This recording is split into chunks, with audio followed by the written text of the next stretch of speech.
B.R.. আম্বেদকরের জন্মদিনে ইঙ্গিতপূর্ণ post করলেন মুখ্যমন্ত্রী। আম্বেদকরের আদর্শ আজ আরও বেশি প্রাসঙ্গিক হয়ে উঠেছে।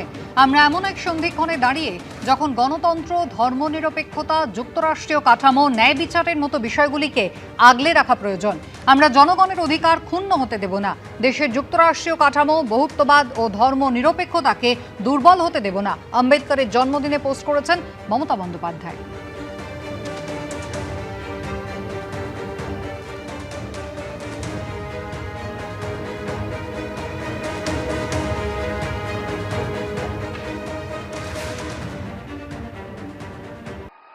ये सभी उम्मीदवार, ये भी मोदी है।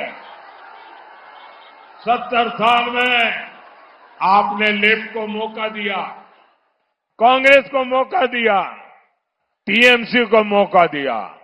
अब एक मौका मोदी को दीजिए, एक मौका मोदी को। मोदी जी বলছেন উনি নাকি 294টা সিটের প্রার্থী। ঠিক আছে, তারা কি প্রধানমন্ত্রীত্বটা ছেড়ে দিন, দিয়ে বলুন ওই বাংলার মুখ্যমন্ত্রী হবো, তাই আমাকে 294টা কেন্দ্রে ভোট দিন। কি করে বলেন আপনি? কোন পদটা নেবেন, প্রধানমন্ত্রী না বাংলার মুখ্যমন্ত্রী? আপনি তো বহিরাগত বাংলায়। আপনি বলে দিচ্ছেন সব কেন্দ্রে আপনি লড়াই করছেন।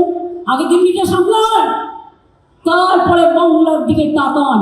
বাংলার দিকে যদি কেউ 20 চক্ষু নিয়ে তাকায় তার চোখ গেড়ে দেবে মানুষ।